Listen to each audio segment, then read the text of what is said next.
Bom dia, alunos do primeiro A, C, D, E, F. Começamos então a nossa revisão de história para o fechamento deste segundo bimestre. O conteúdo que nós vamos trabalhar vai ser Roma Antiga, é o capítulo 8 do livro de vocês. Nessa primeira parte nós vamos falar sobre a formação, povos e períodos da Roma Antiga. Então, no livro, para vocês localizarem, a gente vai estar falando da página 141 a 143, que é sobre Roma Antiga. Então, Roma está localizado na Península Itálica, que fica no continente europeu, entre os mares Mediterrâneo, Adriático, Tirreno e Jônio. Ao sul, localiza-se três grandes ilhas, Sicília, Sardenha e Córcega. Possui um solo fértil, que favorece a produção de cereais, vinhas e frutos na região. O clima na península é suave e úmido, tendo um inverno curto e rigoroso, e o verão é seco e quente. E a cidade de Roma está localizada entre os principais rios, Tigre e Arno. A formação de Roma data de vários povos que adentraram esse território por volta do ano 2200 a.C., com os povos itálicos. Eram formados pela junção de povos latinos, sabinos e sanitas, que se estabeleceram no centro dessa península itálica. O segundo povo formador da civilização romana são os etruscos, que vão se estabelecer ao norte do rio Tibre, vão desenvolver um comércio marítimo com agricultura e criação de gado, artesanato e pirataria. E a partir então do século VII, nessa região vão estabelecer uma confederação de estados. Vai ser um dos principais povos formadores e de grande importância para a civilização romana. E, lógico, os gregos, que vão se estabelecer ao sul, da Península Itálica, numa das ilhas chamada Sicília. A formação de Roma, nós temos tanto a origem lendária quanto a origem histórica. A origem lendária é aquela que nós conhecemos sobre uma loba que criou duas crianças, Rômulo e Remo, que ele achou, salvou do rio Tibre, e cuidou dessas crianças. E com o crescimento delas, essas crianças, segundo a lenda, fundaram a cidade de Roma. Os irmãos acabaram se desentendendo e Rômulo mata o seu irmão Remo, tornando-se o rei de Roma. A outra lenda relacionada a essa formação de Roma é que nessa região, que é chamada de Alba Longa, é atribuída também aos gregos, ao poeta Virgílio, no seu escrito, na sua obra Eneida, que retrata exatamente essa formação, o surgimento de Roma.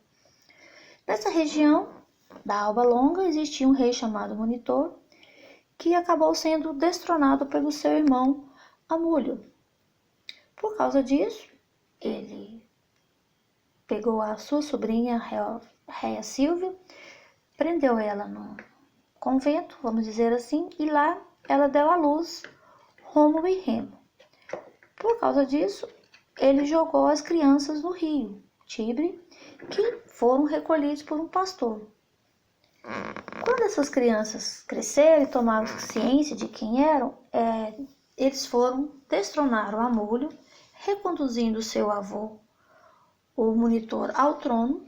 Com o passar do tempo, Rômulo desentende com Remo, mata ele e acaba se tornando o primeiro rei de Roma.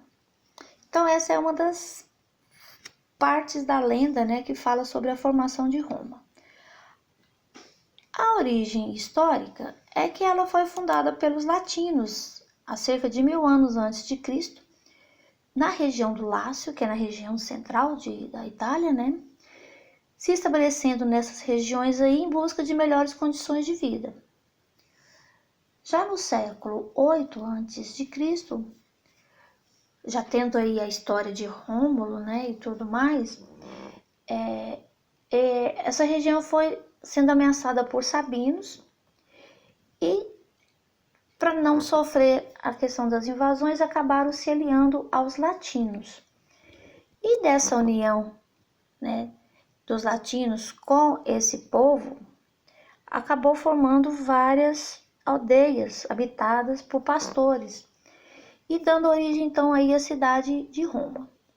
Nesse período, conta-se a história e tudo, né, que Rômulo já era rei de Roma e por falta de mulheres, ele acabou fazendo um rapto de mulheres do povo sabino para que acabassem casando com os jovens, né, romanos do seu povo.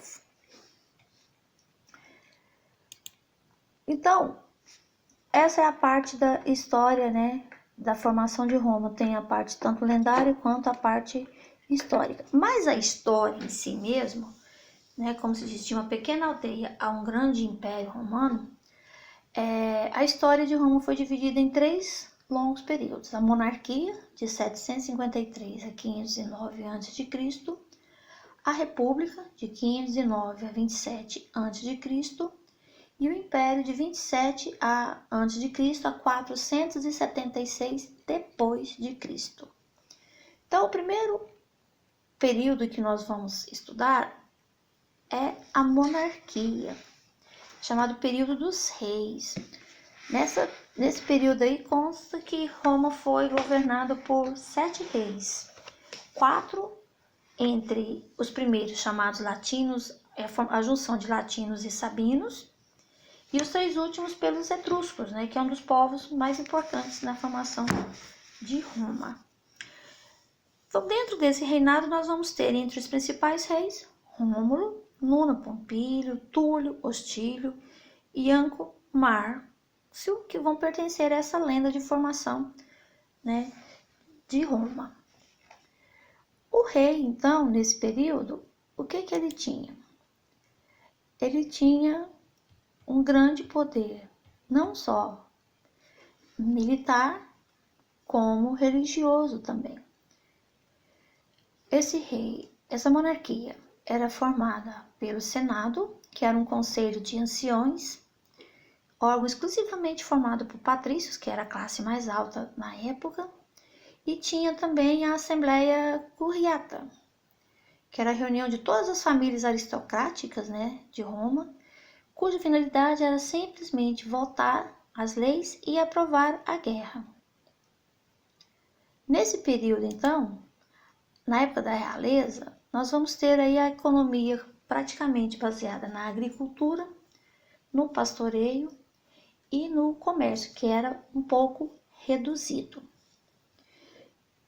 Dentro da formação desse período de formação da monarquia, nós vamos ter a sociedade romana, que ela vai se dividir em patrícios, plebeus, clientes e os escravos ou os escravizados.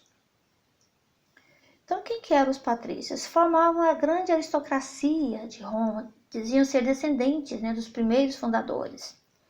Lógico, eram os mais ricos, possuíam as melhores terras, gados e tinham, lógico, uma grande participação, né, política na cidade. Então, eles tinham praticamente quase que os únicos com direitos políticos. Os plebeus, que significa povo, eram representados por estrangeiros, pequenos proprietários, artesãos e comerciantes.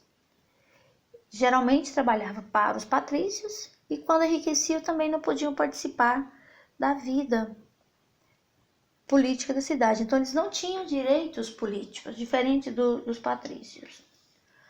A outra divisão que nós tínhamos eram os clientes, que era um grupo formado entre intermediários de patrícios e plebeus. Eles eram servidores ou protegidos do chefe de uma grande família com grande poder e prestígio.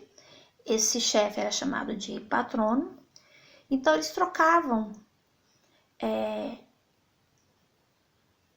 eles trocavam serviços por proteção, comida, roupa e moradia. E lógico, quanto mais clientes um patrono tinha, maior era o seu prestígio, não só social como também político. Então, eles viviam sob proteção dessas famílias, dessas famílias patrícias.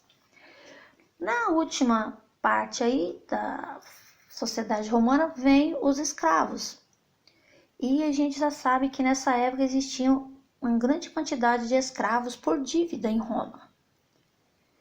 Mas não era só por dívidas que se formavam esses escravos, eram formados também por guerra. Em 509, um choque entre o rei, que era etrusco, e um dos patrícios, pôs fim a essa monarquia. O rei foi deposto e aí então foi implantado o regime republicano.